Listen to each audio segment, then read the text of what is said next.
We do begin this morning with that news out of the Vatican. Pope Emeritus Benedict XVI has died at the age of 95. The retired pontiff had been ill for some time and had declined in recent days. We're going to look back at his life and his impact on the church and the complicated legacy that he leaves behind. But we do want to begin with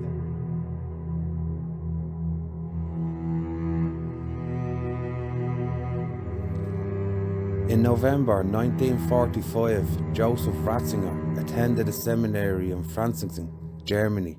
Its rector, Alfred Lappel, had him read books by modernists, atheists and non-Catholic authors.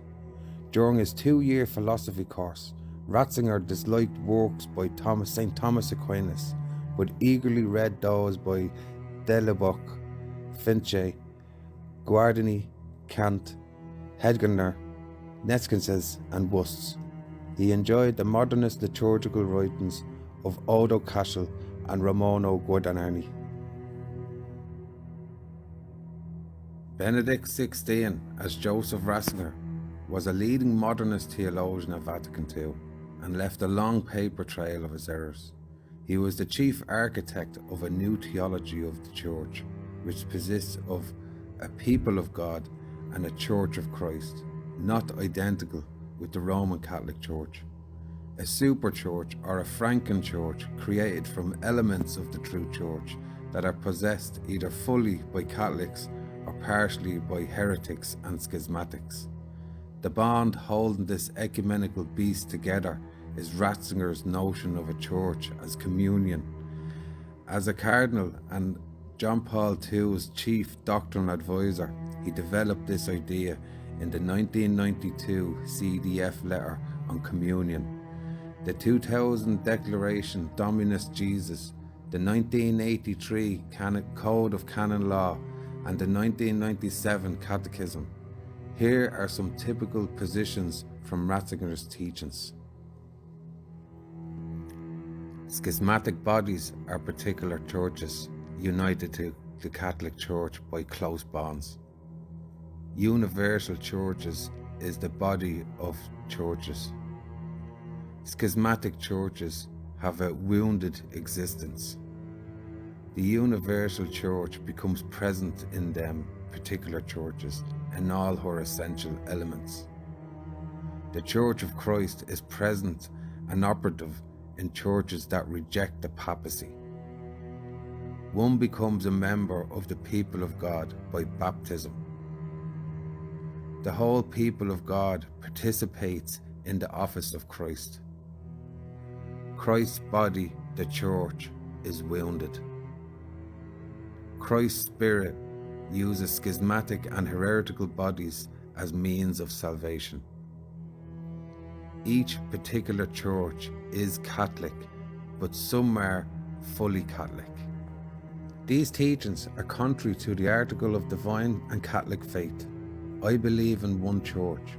One in the creed refers to that property of the church by which she is undivided in herself and separated from any other in faith, discipline and worship. Ratzinger's teachings are also contrary to the teaching of the Church Fathers and the universal ordinary magisterium that heretics are outside Catholic communion and alien to the Church. Pope Leo XIII. Such lists could probably continue for pages.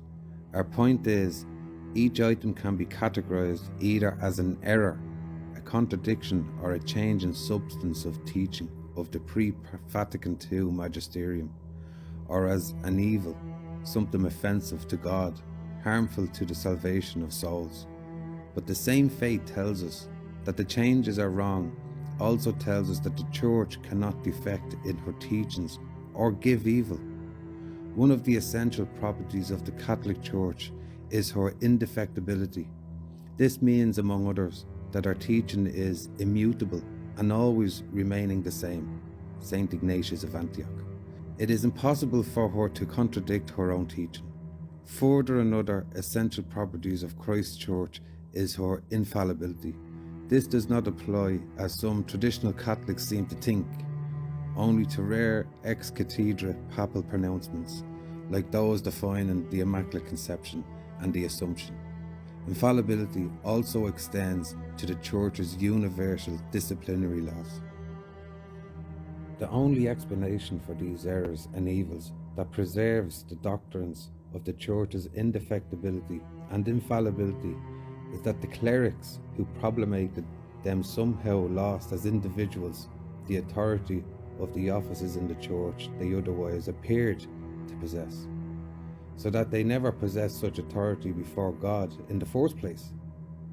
Their pronouncements became jurisdictionally void and could not bind Catholics, just as the decrees of the bishops in England who accepted the Protestant heresy in the 16th century became void and empty of authority for Catholics. Such a loss of authority flows from a general principle in church law. Public defection from the Catholic faith automatically deprives a person of all ecclesiastical offices he may hold. If you think about it, it makes sense. It would be absurd for someone who did not truly profess the Catholic faith to have authority over Catholics who did. The principle that someone who defects from the faith automatically loses his office applies to pastors, diocesan bishops, and other similar church officials. The principle that someone who defects from the faith automatically loses his office applies to pastors, diocesan bishops, and other similar church officials. It also applies to a pope. Theologians and canonists such as Robert Bellarmine, Catajan, Suarez, Torquemada, and Wernes and Vindel maintain, without compromising the doctrine of papal infallibility, that even a pope, as an individual of course, may himself become a heretic and thus lose his pontificate. Some of these authors also maintain that a pope can become a schismatic. In his great thesis on the Roman pontiff, St. Robert Bellarmine, for example, asked the question whether a heretical pope can be deposed. Note first, by the way, that this question assumes that a pope can in fact become a heretic. After a lengthy discussion, Bellarmine concludes, a pope who is a manifest heretic automatically, per se, ceases to be a pope and head, just as he ceases automatically to be a Christian and a member of the Church. Wherefore he can be judged and punished by the Church. This is the teaching of all the ancient fathers, who teach that manifest heretics immediately lose all jurisdiction.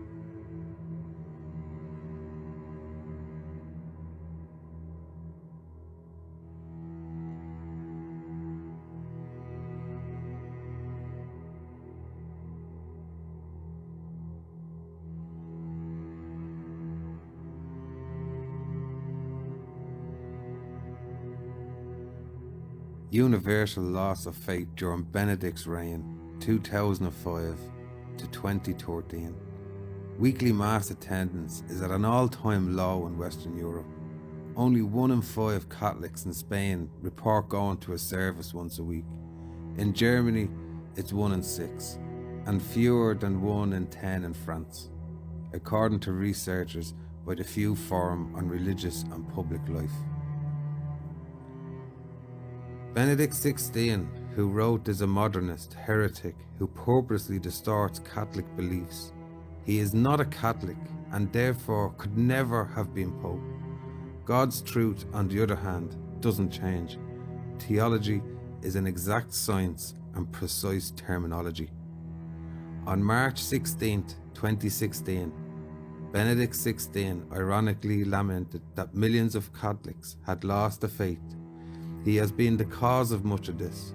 The documents of Vatican II had helped compose the 68 books he wrote. His leading role in the modern church since Vatican II, his acceptance of sexual perversion in his clergy, and lack of compassion for its victims continues to lead souls astray. It is a very little late to lament over the devastation he caused.